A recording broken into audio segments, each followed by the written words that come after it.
ये सीटियां सुन करके लग रहा है कि मैं पंजाब में पहुंच चुका हूं।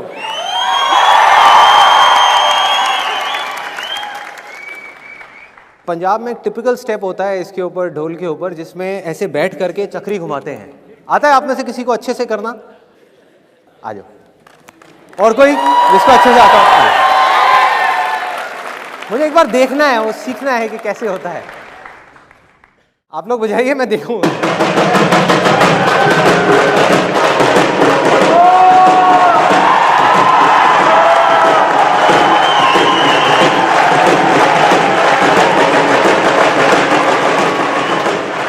सिर्फ 1 घंटा और, 1 घंटा और। Thank you so much, thank you, thanks. अब जाकर के थोड़ा माहौल क्रिएट हुआ है। मैं भी ट्राई करूं एक बार? यस। मेरी एक शर्त है लेकिन आप लोगों से कि जो भी आसान है करूंगा, कोशिश करता हूं। मेरी एक शर्त है कि जो भी बारी फेरी के पैसे इकट्ठे होंगे वो मैं रखूंगा, ठीक है? क्योंकि यार जाने के लिए पैसे चाहिए ना, बस की टिकट के लिए। चलेगा? बढ़िया बंदे हैं। बजाओ।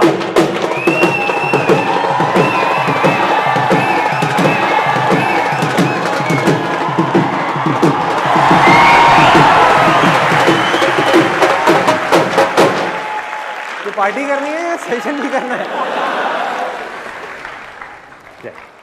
Thank you. आज के सेशन का थीम है, टॉपिक है पॉजिटिव थिंकिंग। ये जो टर्म है ये सबने सुनी है, पॉजिटिव थिंकिंग क्या होती है, लेकिन इससे रिलेटेड बहुत कंफ्यूजन है। तो सबसे पहले बजाय ये बताने की कि पॉजिटिव थिंकिंग क्या है, मैं अपना एक्सपीरियंस आपके साथ में शेयर करूंगा कि पॉजिटिव थिंकिंग क्या नहीं है। फिर आएंगे कि पॉजिटिव थिंकिंग क्या है। पॉजिटिव थिंकिंग का मतलब ये नहीं है कि जैसा मैं सोच रहा हूं और उस सोच के अकॉर्डिंग जो चीज मैं चाहता हूं बिल्कुल वैसा ही होगा। ये नहीं है पॉजिटिव थिंकिंग। दूसरा, पॉजिटिव थिंकिंग ये भी नहीं है कि मैं ये चीज पाना चाहता हूं और मुझे ये चीज हर हाल में चाहिए और ये चीज मुझे मिलेगी ही मिलेगी अगर मैं उसके बारे में पॉजिटिव सोचता रहूंगा। तो ये भी पॉजिटिव थिंकिंग नहीं है। तीसरा, जो ज़्यादातर लोग सोचते हैं पॉजिटिव थिंकिंग के बारे में, पॉजिटिव थिंकिंग ये भी नहीं है कि अगर आप अपने फ्यूचर के बारे में सब कुछ अच्छा ही सोचते रहो, कुछ भी बुरा ना सोचो। बुरा इन द सेंस कि मेरे साथ में गलत हो जाएगा, गलत हो जाएगा, आप बस यही सोचते रहो कि मेरे साथ में सब कुछ अच्छा होगा, मेरी लाइफ में सब कुछ अच्छा होगा, तो आपके साथ अच्छा ही होगा। ये भी पॉजिटिव थिंकिंग नहीं है। ये तीनों ही अनरियलिस्टिक विशफुल थिंकिंग है। आपकी एक विश है, एक उम्मीद है, लेकिन इसका रियलिस्टिक पॉजिटिव थिंकिंग से दूर दूर तक कोई कनेक्शन नहीं है। मैं आपको एक एग्जांपल देता हूं, बड़ा सिंपल सा, रियल लाइफ, जिससे आप सब लोग आराम से रिलेट कर पाओगे। कितने लोग स्टूडेंट्स हैं यहां पर? तो आज से 2-3 साल पहले एक न्यूज़ आई थी, जो मैंने एक न्यूज़पेपर में पढ़ी थी, आप में से भी बहुत सारे लोगों ने शायद पढ़ी होगी, और ऐसी न्यूज़ आती रहती है। एक स्टूडेंट था 12th स्टैंडर्ड का, ब्रिलियंट स्टूडेंट। उसने अपनी एक गोल सेटिंग करी। उसने अपना एक टारगेट बनाया कि मुझे 12th में, मतलब कि बोर्ड्स के एग्जाम्स में 98% चाहिए, और उस टारगेट के बेस पे उसने आगे की अपनी सारी प्लानिंग कर ली कि जब मेरे 98% आएंगे तो मेरा इस कॉलेज में एडमिशन होगा, फिर मैं ये करूँगा, फिर मैं वो करूँगा, ऐसे ऐसे सारी प्लानिंग करता चला गया। एग्ज़ाम्स हुए, रिजल्ट्स आए, उसकी परसेंटेज आई 96%, और उस लड़के ने सुसाइड कर लिया। और ऐसे एक या दो एग्जाम्पल नहीं है, इंडिया के अंदर हज़ारों ऐसे एग्जाम्पल्स हैं जिन्होंने नंबर कम आने की वजह से सुसाइड कर लिया। ये तो हो गया एक एक्सट्रीम एग्जाम्पल। लेकिन अगर मैं बात करूं उन स्टूडेंट्स की जो नंबर कम आने की वजह से डिप्रेशन में चले गए, परेशान हो गए, ज़िंदगी से हार गए, जिनका कॉन्फिडेंस ज़ीरो हो गया, जिनको कुछ समझ नहीं आ रहा कि हम आगे क्या करें, तो ऐसे कितने स्टूडेंट्स होंगे इस टाइम इंडिया में? लाखों हैं, करोड़ों हैं, पता नहीं कितने हैं जिनकी ज़िंदगी खराब हो रही है। किस वजह से? एक गलत ट्रैक पे चलने की वजह से। अगर मैं लाइफ का आपको एग्जांपल दूं, एजुकेशन से रिलेटेड जिसकी मैं बात कर रहा हूं, तो क्या होगा? आप इमेजिन करो, एक क्रिकेट का मैच चल रहा है, आप यहां पर बैटिंग कर रहे हो, आप स्टूडेंट हो, पीछे कोई विकेट्स नहीं है। ये लाइफ का गेम है, क्रिकेट का गेम नहीं है, क्रिकेट से रिलेटेड है। मैं आपको एग्जांपल दे रहा हूं, लेकिन ये जिंदगी है। आप यहां पर बैटिंग कर रहे हो, पीछे कोई विकेट्स नहीं है, कोई विकेट कीपर नहीं है, कोई और प्लेयर्स नहीं है, सामने से लाइफ है, जिंदगी है जो एक के बाद एक बॉल फेंकती चली जा रही है। बॉल आ रही है, एक बॉल आई, आपने बैट घुमाया, वो बॉल छूट गई, पीछे निकल गई, पीछे निकल गई। अब आप क्या करोगे? सुसाइड करोगे? एक बॉल छूट गई, समझना इस बात को जो मैं बोलने वाला हूं। एक बॉल छूट गई, सुसाइड करोगे? आप पेरेंट्स हो, आपके बच्चे से एक बॉल छूट गई, क्या कहोगे उसको? मर जा? क्या कहोगे उसको कि तू हार गया, जिंदगी से हार गया, अब तू कुछ नहीं कर सकता, तू किसी काम का नहीं है? ये करोगे? तो क्या है लाइफ? लाइफ को समझो। लाइफ वहां तक नहीं है जहां तक आप सोच रहे हो, आपकी सोच से परे है। जहां तक आपकी सोच नहीं पहुंच सकती वो है असली जिंदगी। तो हुआ क्या? एक बॉल छूट गई। वो बॉल क्या थी? वो एक अपॉर्चुनिटी थी जो नंबर्स के रूप में आपके सामने आ रही थी, एग्जाम्स के रूप में आपके सामने आ रही थी कि भैया 12th के एग्जाम्स हैं, सामने से जिंदगी ने एक अपॉर्चुनिटी फेंकी, वो निकल गई। मैं ये नहीं कह रहा वो अपॉर्चुनिटी नहीं थी, मान लिया नंबर आ जाते तो ठीक है, कुछ अच्छा हो जाता, निकल भी गई तो क्या फर्क पड़ता है भाई? ये गेम ऐसी है जहां पर मैंने आपको कहा ना, कोई विकेट्स नहीं है, कोई और प्लेयर नहीं है, मतलब कि आप चाहो भी तो इस जिंदगी के खेल में आउट नहीं हो सकते तब तक जब तक कि आप मैदान को छोड़ करके भाग नहीं जाते। दुनिया की कोई ताकत आपको हरा नहीं सकती अगर आप पिच पे डटे रहो। लाइफ का सिर्फ एक काम है, वो एक के बाद एक बॉल फेंकती चली जाएगी। एक बॉल आई एग्जाम्स की, निकल गई, कोई बात नहीं, एक दूसरी बॉल आएगी, कोई और चीज की आएगी, फिर कुछ और आएगी। अरे हजारों बॉल्स आएंगी जिंदगी में। ये बॉल्स क्या हैं? अपॉर्चुनिटीज हैं। कोई छोटी अपॉर्चुनिटी है, कोई बड़ी अपॉर्चुनिटी है। जिसको आप बड़ा समझ रहे हो वो छोटी है, और जिसको छोटा समझ रहे हो कई बार वो बड़ी होती है। सामने से आई, एक बॉल आई, निकल गई, क्या फर्क पड़ता है? नंबर आ गए तो बढ़िया है, नहीं आए तो और बढ़िया है, बॉल मिस हो गई, कोई बात नहीं, तैयार रहो। बैठ करके रोना नहीं है, साइड में जा करके बैठना नहीं है कि मैं बर्बाद हो गया, मैं लुट गया। पिच पे डटे रहना है। एक बॉल निकल गई, कोई बात नहीं भाई, शॉट लग जाता तो बढ़िया था, नहीं लगा और बढ़िया है, कोई दूसरी बॉल आ रही है, देखो, खेलो, अपना ध्यान पिच के ऊपर रखो, लाइफ की तरफ रखो। दोबारा एक अपॉर्चुनिटी आ रही है, फिर आपने बैट घुमाया, फिर मिस हो गई, दूसरी बॉल मिस, दूसरी अपॉर्चुनिटी भी मिस। दुनिया की नजर में आप फेल हो रहे हो, लेकिन आप डटे हुए हो। आपको खेल समझ आ गया है जिंदगी का, आपको समझ आ गया है कि एक इवेंट में फेल होने की वजह से लाइफ में फेल नहीं होते। एक इवेंट का एंड लाइफ का एंड नहीं है भाई। लाइफ के अंदर हजारों लाखों इवेंट्स आने वाले हैं, और एक एक करके बॉल आ रही है। तीसरी बॉल आई, बैट घुमाया, फिर मिस हो गई। चौथी बॉल आई, बैट घुमाया, फिर मिस हो गई। पांचवी बॉल आई, फिर बैट घुमाया, फिर मिस हो गई। छठी बॉल आई, आगे बढ़े, लिया छक्का। एक ही बॉल में उन 5 बॉल्स की कसर पूरी। सारा खेल पलट जाएगा एक दिन के अंदर अंदर। वो एक दिन, समझ गए? जिंदगी खेल है, ज्यादा सीरियसली मत लो। एक बॉल पे छक्का पड़ गया, अब उसके बाद भी बैठना नहीं है, या मैंने छक्का मार दिया, छक्का मार दिया, वो 10 साल पहले मैंने छक्का मारा था। अरे क्या हो गया? 10 साल बहुत पीछे है, आज क्या कर रहा है ये मैटर करता है। तो करना क्या है? चाहे बॉल छूटे या छक्का पड़े, भाई खेलते रहो मरते दम तक। जो लाइफ सामने से फेंक रही है उसको देखते रहो, ध्यान अपना लाइफ के ऊपर रखो।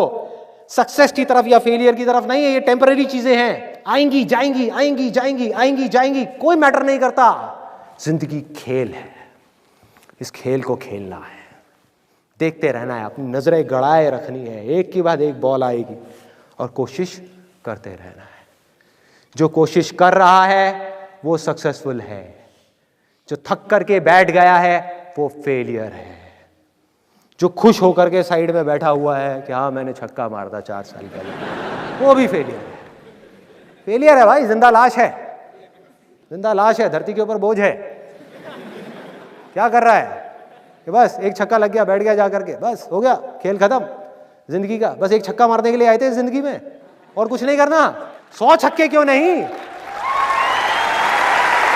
1000 छक्के क्यों नहीं? हाँ, प्रॉब्लम क्या है? ये है जिंदगी का खेल, जिसको हमको समझना है, जिसके अंदर हमको पक्के होना है। और ये है पॉजिटिव थिंकिंग का असली मतलब के realistic positive thinking based upon fearless action. बिना किसी डर के एक्ट करना है। अब देखो ना, आपका डर गायब, स्ट्रेस गायब, डिप्रेशन गायब, प्रेशर गायब। कि जब आप अपने दिमाग में आपने बिठा ली मेरी बातें, अगर जो मैं बोल रहा हूं कि भाई नंबर आ गए, मेरे को अपनी तरफ से कोई कसर नहीं छोड़नी पढ़ाई में, जान लगा दूंगा पढ़ने के अंदर। अब पढ़ाई क्या चीज है, जिंदगी में जो भी काम करूंगा उसमें जान लगा दूंगा। और जो मैं चाह रहा हूं वो हुआ तो अच्छा है, और जो मैं चाह रहा हूं अगर वो नहीं हुआ तो और अच्छा है, और अच्छा है। आज समझ नहीं आ रहा, आगे जाकर के समझ आएगा कि ऐसा क्यों हुआ था। आप में से कितने लोग जॉब के लिए ट्राई कर रहे हैं, मतलब कि इंटरव्यूज दे रहे हैं और ट्राई कर रहे हैं, या अपनी जॉब चेंज करना चाहते हैं? जॉब की एग्जांपल ज्यादा देना, जो हुक्म मेरे आता। तो अब आ रहा है आपके पास में जॉब का एग्जाम्पल। अब इसमें देखो, जो चीज़ मैंने अभी आपको बताई उसी को जॉब के एग्जाम्पल में रिलेट करो। दो एक्सट्रीम्स हैं, एक है नेगेटिव थिंकिंग। आप इंटरव्यू देने के लिए जा रहे हो और पहले ही क्या सोच रहे हो अपने माइंड के अंदर कि यार मेरा तो होगा ही नहीं, मैं 4 बार गया इंटरव्यू देने के लिए तब भी मेरा नहीं हुआ, मेरी तो किस्मत ही ख़राब है, मुझे तो नौकरी मिल ही नहीं सकती, मेरी तो शक्ल देख करके मुझे अंदर नहीं घुसने देते, पहले ही बाहर निकाल देते हैं, 4-4 घंटे वेट कराते हैं। ऐसी चीज़ें आती हैं दिमाग में। ये हो गया एक एक्सट्रीम, मतलब कि नेगेटिव थिंकिंग। ये तो भाई आपको ख़त्म करेगी ही करेगी, इसमें कोई डाउट ही नहीं है, ये आपको अंदर से खोखला कर देगी। दूसरी एक्सट्रीम, जिसको लोग पॉजिटिव थिंकिंग बोलते हैं, जो सिर्फ एक विशफुल थिंकिंग है, पॉजिटिव थिंकिंग नहीं है। वो क्या है? Unrealistic wishful thinking. कि मैं जा रहा हूं ये इंटरव्यू देने के लिए, 4 बुक्स पढ़ी, मोटिवेट हो गए, मेरे सेशंस देखे, एकदम से मोटिवेट हो गए, एनर्जी बढ़ गई। सेशंस में जो मैं बोल रहा हूं उसकी गहराई तक नहीं गए, बस ऊपर ऊपर से सुन लिया, ऊपर ऊपर से सुन लिया। मैं कहता हूं ना, चीज़ों को छोड़ो, चीज़ों को नहीं छोड़ा, चीज़ों को ही पकड़ लिया। मैं कहता हूं काम को पकड़ो, काम को छोड़ दिया, काम नहीं किया उस इंटरव्यू के लिए। और किसको पकड़ा? रिजल्ट को पकड़ लिया, आउटकम को पकड़ लिया। क्या दिमाग में भर दिया कि मैं जा रहा हूं ये इंटरव्यू देने के लिए और ये जॉब हर हालत में मुझे मिलेगी ही मिलेगी। है ना एटीट्यूड, कॉन्फिडेंस है ना पूरा? बढ़िया है, बहुत बढ़िया है। ऐसा अगर कोई बंदा मुझे आकर के मिलेगा ना, मैं उससे पूछूंगा क्यों भाई तुझे क्यों मिलेगी? बाकी के जो 100 लोग आ रहे हैं वहाँ पे, वो क्या टाइम पास के लिए आ रहे हैं? वो दूसरे ग्रह के हैं, वो 5वीं फेल है, उनके पास डिग्री नहीं है, उनके पास डिप्लोमा नहीं है, उन्हें जॉब नहीं चाहिए, उनकी फैमिली में कोई प्रॉब्लम्स नहीं है, उन्हें पैसा नहीं चाहिए। तुझे ही क्यों मिलनी चाहिए? उनको क्यों नहीं मिलनी चाहिए? वो बेवकूफ़ हैं जो वहाँ पर आ रहे हैं इंटरव्यू देने के लिए, उनके पैसे नहीं लग रहे बस की टिकट के वहाँ तक आने के लिए, उन्हें क्यों नहीं मिलनी चाहिए? तो ये क्या है? अनरियलिस्टिक विशफुल थिंकिंग, जो लोगों को खत्म कर देता है, अंदर से खोखला बना देता है। किस तरीके से? देखो कितना सिंपल है इसको समझना। अगर आप अपने दिमाग में बोलते जाओगे कि नौकरी मुझे मिलेगी मिलेगी मिलेगी मिलेगी मिलेगी, तो क्या होगा? टेम्पररी बेसिस पे आपका कॉन्फिडेंस बढ़ जाएगा। मैं ये नहीं कह रहा नहीं बढ़ेगा, बढ़ जाएगा भाई, बहुत बढ़ जाएगा, और जरूरत से ज्यादा बढ़ जाएगा। जैसे अंडर कॉन्फिडेंस खराब है तो ओवर कॉन्फिडेंस भी उतना ही खराब है। किस तरीके से? आपका कॉन्फिडेंस इतना बढ़ जाएगा कि आपको विश्वास होने लग जाएगा कि यार ये तो नौकरी मुझे मिलेगी ही मिलेगी। और जैसे ही आपको बिलीफ हुआ, जैसे ही आपके अंदर से आया कि मुझे नौकरी मिलेगी या मिलने ही वाली है या मिलनी है, तो क्या होगा? उसके बेस पे ऑटोमेटिकली सपनों का महल खड़ा होना शुरू हो जाएगा कि अच्छा ये कंपनी है, कितनी बढ़िया कंपनी है। देखो जब मेरा यहाँ पे सिलेक्शन हो जाएगा तो मैं जा करके ये करूँगा, मैं वो करूँगा, मैं जा करके अपनी एक बाइक खरीदूँगा, उस पैसे से मैं ये बनाऊँगा वो बनाऊँगा। प्लानिंग होना शुरू हो जाएगी। होता है ऐसा? दिमाग चलना शुरू हो जाता है, और ये सेकंड्स में चलता है। मतलब ये सब चीज़ें मेरे को बोलने में 5 मिनट लग रहे हैं, लेकिन ये 1 सेकंड के 1000वें हिस्से में होता है। जैसे ही आपका ध्यान काम से हट करके आउटकम की तरफ गया, एक्सपेक्टेशंस का पूरा महल खड़ा हो गया। वो होना ही होना है, और उस महल के साथ में क्या खड़ा होएगा? उसके साथ साथ ही ये दोनों चीजें साथ साथ होती हैं। डर कि अगर ये महल टूट गया तो क्या होगा? आना ही आना है कि अगर नहीं मिली तो क्या होगा, कहाँ जाऊंगा, क्या करूंगा, मेरी फैमिली का क्या होगा, मम्मी का ऑपरेशन भी कराना है, हाँ फैमिली में प्रॉब्लम चल रही है, पापा का बिजनेस भी फेल हो गया है। ऐसी चीज जिसका जॉब से कोई कनेक्शन नहीं है। सोचो, समझने की कोशिश करना जो चीज मैं बोलने वाला हूं। ये क्या है? ये सब ये आपकी प्रॉब्लम्स हैं कि मुझे पैसा चाहिए, मेरे पास सर्वाइवल के लिए भी पैसा नहीं है, घर खर्च के लिए भी पैसा नहीं है, मुझे नौकरी चाहिए भाई, बिना नौकरी के शादी भी नहीं होगी, सब मेरा मजाक उड़ा रहे हैं दुनिया में, सबकी जॉब लग गई, मेरी नहीं लगी, मेरी अकेले की किस्मत खराब है, मुझे चाहिए। अब देखो रियलिटी में और इमेजिनेशन में कितना फर्क है। रियलिटी क्या है कि वो बंदा जो आपका इंटरव्यू ले रहा है, जिसकी वजह से आपको जॉब मिलने वाली है, उसको रत्ती भर भी फर्क नहीं पड़ता कि आपकी प्रॉब्लम्स क्या है, कि आप जियो या मरो, आपके पास में खाने के लिए पैसे है या नहीं है, उसको इससे बिल्कुल ही फर्क नहीं पड़ता। और पढ़ना भी नहीं चाहिए, क्योंकि वो भीख थोड़ी दे रहा है, नौकरी दे रहा है भाई। तो उसको किस चीज से फर्क पड़ता है? उसको सिर्फ एक चीज से फर्क पड़ता है कि मेरा फायदा किस चीज में है, मेरी कंपनी का फायदा किस चीज में है, कि आपको रिक्रूट करके आपका कॉन्फिडेंस कैसा है कैसा नहीं है, कोई फर्क नहीं पड़ता भाई। क्यों? क्योंकि अगर 100 चीजें देखी जाती हैं किसी को रिक्रूट करने से पहले, किसी भी ऐसे इंसान से पूछना जो एचआर डिपार्टमेंट में हो या किसी सीनियर पोजीशन पे हो, जिसने कभी किसी के इंटरव्यूज लिए हो, तो आप समझ जाओगे जो चीज मैं बोल रहा हूं। Confidence is just one of them. कि अगर किसी इंसान के अंदर 20 क्वालिटीज देखी जाती हैं तो कॉन्फिडेंस सिर्फ एक है, सब कुछ नहीं है। किसी के अंदर कॉन्फिडेंस तो बहुत है, स्किल्स ही नहीं है। स्किल्स हैं, एक्सपीरियंस नहीं है। एक्सपीरियंस है, एटीट्यूड नहीं है। कुछ भी हो सकता है जिसकी वजह से आपको नौकरी ना मिले। मतलब कि वो नौकरी मिलना या ना मिलना आपके हाथ में है ही नहीं। और इस चीज को हम जितनी जल्दी समझ जाएं उतना अच्छा है हमारे लिए, तब हम प्रॉब्लम का सोल्यूशन निकाल सकते हैं। जो चीज हमारे हाथ में है ही नहीं उसके बारे में हम सोचते रहेंगे तो क्या होगा? एक ऐसी इमेजिनेशन क्रिएट होगी जो अगेन आपके हाथ में नहीं है, क्योंकि उसकी जड़ ही खराब है, फाउंडेशन ही खराब है। तो करना क्या है? अपने फायदे से हट जाओ। आपको क्या चाहिए? नौकरी चाहिए, भूल जाओ अपनी नौकरी को, भूल जाओ अपने फायदे के बारे में, उस कंपनी के फायदे के बारे में सोचो। Realistic positive thinking. जिस कंपनी में इंटरव्यू देने के लिए जा रहे हो, अब आप कुछ ऐसा करने वाले हो जो बाकी के 100 लोग नहीं कर रहे। बाकी के जो 100 लोग हैं वहां पर, वो भी नौकरी मांगने के लिए आ रहे हैं। आप क्या कर रहे हो? आप नौकरी मांगने के लिए नहीं जा रहे। आप उस कंपनी के ऊपर स्टडी कर रहे हो, देख रहे हो उस कंपनी के प्रोडक्ट्स और सर्विसेज क्या हैं, उसकी वेबसाइट को स्टडी कर रहे हो, जो जॉब प्रोफाइल है आपकी, जिसके लिए आपको बुलाया जा रहा है, उसको स्टडी कर रहे हो, उसको समझ रहे हो कि किस तरह का रोल आपको देने की बात की जा रही है, और अपनी स्ट्रेंथ्स के अकॉर्डिंग आप देख रहे हो कि उस जॉब प्रोफाइल में आप किस तरह से फिट हो सकते हो, क्या ऐसा कर सकते हो जिससे कि उस कंपनी का कुछ फायदा हो। ये सब चीजें आपको बोलने की जरूरत नहीं है। अगर ये सब आपने रिसर्च ही कर ली और अपने माइंड में जाकर के बैठ गया तो आपकी आंखों के अंदर ये सब चीजें नजर आएंगी सामने वाले बंदे को। मतलब आप कहां गोल सेटिंग कर रहे हो, कहां काम कर रहे हो?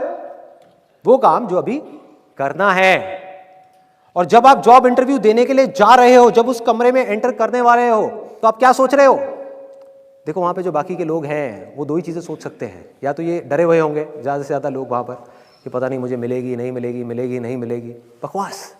जिसके अंदर पहले ही इतना डर आ गया उसके मिलने के चांसेस वैसे ही कम हो गए। दूसरे होंगे जो बैठ करके सोच रहे होंगे हाँ मुझे ही मिलेगी, मुझे ही मिलेगी, मुझे ही मिलेगी। क्यों मिलेगी? कोई वजह ही नहीं है। तो फिर आप क्या कर रहे हो उस समय?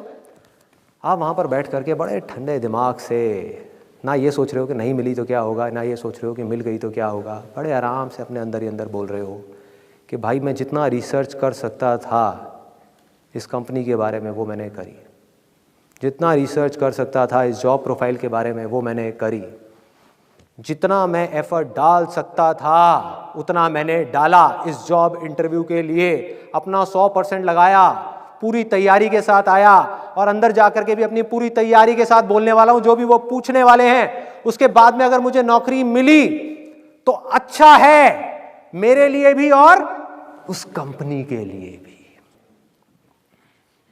मेरे लिए भी और उस कंपनी के लिए भी। क्योंकि मैं सिर्फ जॉब इंटरव्यू में अपना 100% नहीं दूंगा भाई। जब ये जॉब मुझे मिलेगी ना, अपने काम में भी अपनी जान लगा दूंगा, 100% दूंगा। और ये चीजें आपको बोलने की जरूरत नहीं पड़ेगी। जब आप वहां बैठे होगे ना, आपकी आंखों में दिख रही होंगी। ये चीजें डिसाइड करेंगी कि नौकरी आपको मिलेगी या किसी और को मिलेगी। और दूसरी तरफ से आप क्या सोच रहे होगे? एक तरफ से तो ये हो गया ये अगर मिल गई तो भैया अच्छा है मेरे लिए भी और उस कंपनी के लिए भी, और अगर नहीं मिली तो मेरे लिए तो बहुत अच्छा है, इस बेचारी कंपनी का नुकसान हो गया। इनको पता ही नहीं है इन्होंने क्या खो दिया। भाई मैंने तो काम करना था इस कंपनी में, मैं काम करने के लिए ज्वाइन कर रहा था, धोखा देने के लिए नहीं। और जब ये ईमानदारी आपकी आंखों में दिखना शुरू हो गई तो आपको सिर्फ जॉब ही नहीं मिलेगी जो किसी को भी मिल सकती है, आपको सिर्फ जॉब ही नहीं मिलेगी, उस कंपनी में प्रमोशंस भी मिलती ही चली जाएगी। भाई फाउंडेशन स्ट्रांग है, नींव मजबूत है। आप हवाई महल खड़े नहीं कर रहे, आप सीधी सी बात कर रहे हो कि जॉब इंटरव्यू है, मुझे आज क्या करना है, कल क्या होगा छोड़ो, आज क्या करना है भाई, जॉब इंटरव्यू की तैयारी करनी है। इंटरव्यू दिया, नौकरी मिली, बहुत बढ़िया है, मिल गई। अब थोड़ी देर तक खुश होना है, जितनी देर तक मन कर रहा है, पार्टी करनी है कर ली, एंजॉय करना है कर लिया, लड्डू खिलाने हैं खिला दिए। अब क्या करना है, अब बैठना नहीं है कि नौकरी मिल गई अब तो बस लाइफ सेट हो गई, जैसा बहुत सारे लोगों का एटीट्यूड होता है। नहीं, जॉब मिल गई, this is not the end, life तो भैया बॉलिंग करती चली जा रही है। अब मुझे अपना 100% लगाना है इस काम के अंदर। जब तक इस काम को मैं इस हद तक नहीं कर लेता जिस हद तक कोई सपने में भी करने का नहीं सोच सकता, जब तक इस काम को मैं इतने परफेक्शन के साथ नहीं कर लेता, इस काम में मैं एक्सीलेंस अचीव नहीं कर लेता, तब तक मैं रुकने वाला नहीं हूं भाई। तो प्रमोशन होनी ही होनी है, आगे बढ़ना ही बढ़ना है। और किसी वजह से अगर आपको निकाल भी दिया उस कंपनी से तो आपको डर नहीं होगा, क्योंकि आप एक पक्के खिलाड़ी हो गए भाई। हाँ? आपको विश्वास होगा, और वो विश्वास अंधविश्वास नहीं होगा कि मैं ये कर सकता हूं मैं वो कर सकता हूं, वो विश्वास होगा क्योंकि आप उस काम के पक्के खिलाड़ी हो। चाहे वो सिंपल सी अकाउंटिंग की जॉब है, पकड़ो उस चीज को जो मैं बोल रहा हूं, जिस डायरेक्शन में मैं जा रहा हूं, कि अगर आपका फोकस हमेशा काम पे रहा तो क्या होगा, आप एक परफेक्ट अकाउंटेंट बन गए। वो कंपनी बंद भी हो गई, आप किसी दूसरी कंपनी में भी गए तो वो कॉन्फिडेंस आपकी आंखों में नजर आएगा। आप जा करके बोलोगे मुझे कोई सैलरी मत देना 1 महीने के लिए, मेरा काम देखो, और अगर काम पसंद ना आए तो मुझे जाने के लिए बोलना। आप बोल ही नहीं सकते मुझे जाने के लिए, काम तो देखो मेरा। है इतनी ताकत बोलने की, है इतना कॉन्फिडेंस बोलने का, वो कहां से आएगा? वो हवाई कॉन्फिडेंस से नहीं आएगा, वो किसी अंधविश्वास से नहीं आएगा, वो आएगा विश्वास से, जो बेस्ड होगा आपकी नॉलेज के ऊपर, आपके एक्सपीरियंस के ऊपर, आपकी एक्सीलेंस के ऊपर, आपके जुनून के ऊपर, आपके जज्बे के ऊपर। उस काम को करने का जुनून, उस काम को करने का जज्बा, उस काम को करने का परफेक्शन। अगर आप किसी भी छोटे से छोटे काम में एक्सीलेंस अचीव कर गए ना भाई, लोग तो ढूंढते हुए आएंगे आपके पास में। कोई जाने नहीं देगा आपको अपनी कंपनी से, कोई नहीं निकालेगा। मतलब अगर इस रास्ते पर आप चले तो सिर्फ आपको नौकरी मिलना सिक्योर नहीं है, आपकी पूरी की पूरी लाइफ सिक्योर है।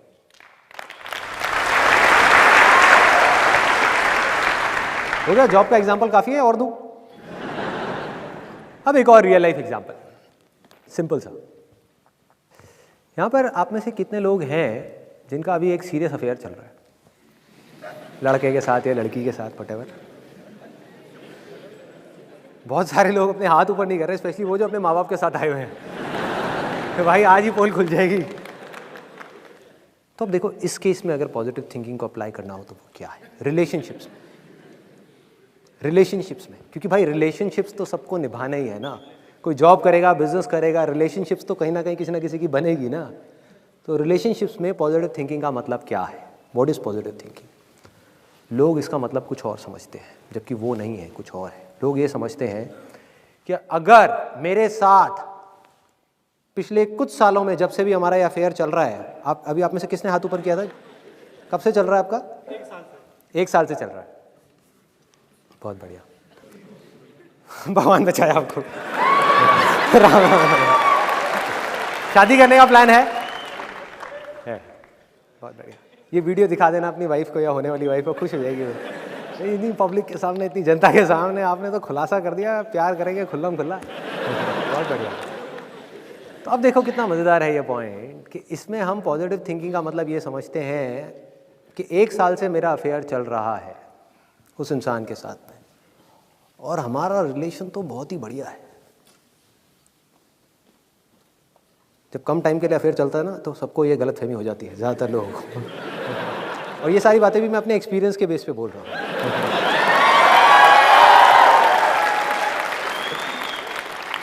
कोई थियोरेटिकल नॉलेज नहीं है।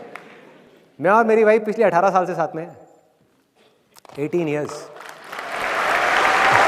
हमारी इंटरकास्ट मैरिज है।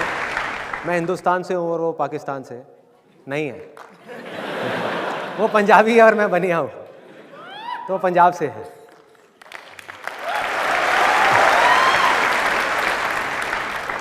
तो मैं जो भी कुछ बोल रहा हूँ वो अपने एक्सपीरियंस के बेस पे बोल रहा हूँ कि रिलेशनशिप्स में पॉजिटिव थिंकिंग का मतलब क्या, रिलेशनशिप्स को स्ट्रांग करना है तो क्या। कोई 4 दिन की वर्कशॉप नहीं, कोई 20 किताबें नहीं, सिर्फ एक वर्ड में, एक्सपेक्टेशंस को 0 कर दो। या अगर एक्सपेक्टेशंस हो तो रियलिस्टिक हो, अनरियलिस्टिक ना हो। जैसे आपने बहुत लोगों को कहते हुए सुना होगा, स्पेशली बिजनेसमैन वगैरह जो लोग होते हैं, एंटरप्रेन्योर्स होते हैं, वो लोग बोल रहे होते हैं कि यार इस आदमी के बस का कुछ है ही नहीं, मुझे पहले ही पता था ये काम को नहीं कर पाएगा, बेवकूफ कहेगा। सुना है ये डायलॉग? सुना है, बहुत बार सुना है। ध्यान से देखो इन दोनों में से बेवकूफ कौन है। कि भाई साहब जब आपको पता था कि वो आदमी उस काम को नहीं कर पाएगा तो आपने दिया क्यों?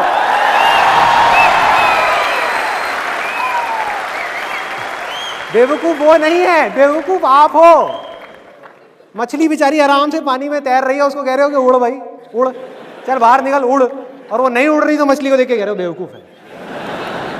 गुस्सा कर रहे हो उस मछली के ऊपर, अरे तेरे से उड़ा नहीं जाता, गधी है क्या, अकल नहीं है तेरे अंदर।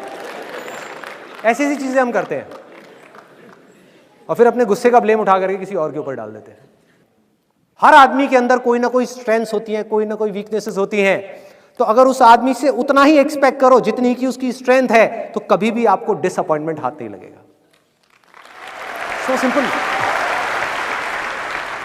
आप में से मैं एक सिंपल सा क्वेश्चन पूछूंगा कि आप में से कोई एक ऐसा इंसान है जिसने आज तक अपनी खुद की सारी एक्सपेक्टेशंस पूरी करी हो? एक भी नहीं है। तो दूसरों से आप ये कैसे एक्सपेक्ट कर सकते हो भाई कि वो आपकी सारी एक्सपेक्टेशंस पूरी करेंगे? हम अनरियलिस्टिक एक्सपेक्टेशन सेट कर देते हैं। पॉजिटिव थिंकिंग का मतलब ही गलत निकालते हैं। मतलब ये निकालते हैं कि अगर हमारा रिलेशन पिछले 1 साल से या 2 साल से अच्छा चल रहा है, हमारे बीच में कोई प्रॉब्लम्स नहीं आई हैं, तो फ्यूचर के बारे में भी अगर हम अच्छा ही सोचेंगे तो हमारे साथ सब कुछ अच्छा ही होगा शादी के बाद भी।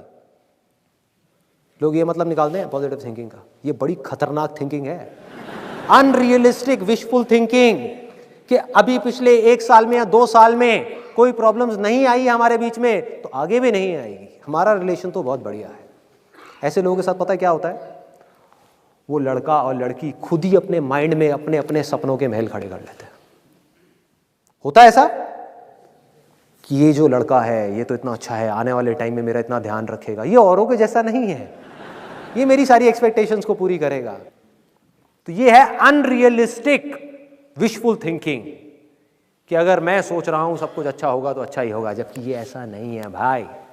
रियलिस्टिक पॉजिटिव थिंकिंग क्या कहती है कि आज तक अगर हमारी लाइफ में कोई प्रॉब्लम्स नहीं आई तो कोई बात नहीं भैया, अभी तक शादी नहीं हुई थी इसलिए नहीं आई, लेकिन ऐसा नहीं है कि फ्यूचर में नहीं आएगी, आएंगी।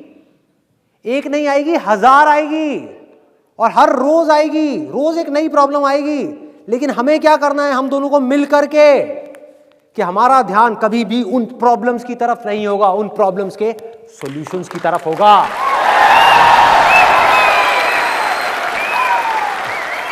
लड़ने पर नहीं होगा, रास्ता निकालने पर होगा।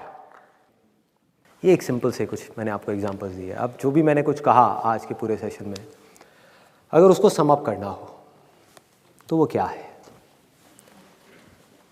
अगर मैं अपने इस दुनिया को देखने के नज़रिए को उठा करके आप लोगों के सामने रखने की कोशिश करूं, तो मेरा नज़रिया क्या है इस दुनिया को देखने का, जो मुझे डर से आज़ादी की तरफ ले जाता है, पूरी तरीके से फियरलेस बना देता है।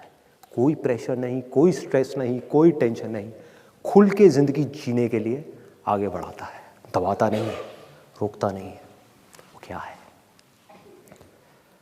आने वाले कल में क्या होगा? कल तो बहुत दूर की बात हो गई, आने वाले पल में, मतलब कि अभी मैं आप लोगों के सामने यहां पर खड़ा हुआ आपसे बात कर रहा हूं, अगले सेकंड में जब मैं यहां से बाहर निकलूंगा क्या होने वाला है ये मैं नहीं जानता, कोई नहीं जानता। कोई जानता है? देखो लाइफ कितनी फ्रेजाइल है जिसके बेस पर हम प्लानिंग कर रहे हैं। ध्यान से देखना अभी क्या हो रहा है। सांस आई, गई, सांस आई, गई, सांस नहीं आई, खेल खत्म, सारे प्लान खत्म, सारे महल खत्म, सारी पावर खत्म, सारा पैसा खत्म, सारे रिलेशंस खत्म, सब कुछ खत्म, सब जल गया, क्या बचा? इसके पीछे हम इतनी टेंशन ले रहे हैं। जो चीज इतनी फ्रेजाइल है, जिसका कुछ पता ही नहीं है कि कब क्या होने वाला है, उसको ले लेकर के हम परेशान हो रहे हैं कि 20 साल बाद क्या होगा, मेरे पोते पोती की शादी में क्या होगा। ये प्लानिंग कर रहे हैं बैठ करके, क्या कर रहे हैं? तो मेरी लाइफ को देखने का नजरिया क्या है, मैं किस तरीके से जिंदगी को जीता हूं, कि आने वाले पल में क्या होने वाला है ये मैं नहीं जानता और ना मैं जानना चाहता हूं। क्योंकि अगर मुझे कोई आ करके ये बता भी दे, कोई ज्योतिष या कोई भी, कि भैया अगले पल में तेरे साथ ये होने वाला है, कल ये होने वाला है, 10 साल बाद ये होने वाला है, मैं उसको कहूंगा चल हट साइड में बैठ, मुझे नहीं जानना। क्योंकि अगर ये पता लग गया तो जिंदगी जीने का एक्साइटमेंट खत्म, मजा खत्म, थ्रिल खत्म, लाइफ बोरिंग, फिर जिंदगी जी नहीं पाऊंगा, जिंदगी कटेगी। पहले ही पता है मेरे साथ में अच्छा होने वाला है, बहुत बढ़िया है। पहले ही पता है मेरे साथ में बुरा होने वाला है, अभी से रोने बैठ जाओ, 2 साल बाद होगा, अभी से रोने बैठ जाओ, ठीक है? तो मैं नहीं जानता और ना मैं जानना चाहता हूं गुजरे हुए कल में क्या हुआ, कल मैंने ये सक्सेस अचीव करी, कल मेरी लाइफ में ये फेलियर आया, उसका इस आज से क्या कनेक्शन है? इन दोनों जगह पर जितनी मेरी एनर्जी वेस्ट हो रही है, कुछ एनर्जी यहां पड़ी हुई है, कुछ एनर्जी यहां पड़ी हुई है, कुछ पावर्स यहां पर हैं, कुछ पावर्स यहां पर हैं, पास्ट से और फ्यूचर से पूरी तरीके से खींच करके उस पूरी की पूरी एनर्जी को, उस पूरी की पूरी पावर को इस मूवमेंट में लेकर के आना है, जिसको बोलते हैं प्रेजेंट मूवमेंट। और इस मूवमेंट के अंदर जो काम भी मैं कर रहा हूं, चाहे वो छोटे से छोटा हो या बड़े से बड़ा हो, उस काम में अपना 100% लगा देना है।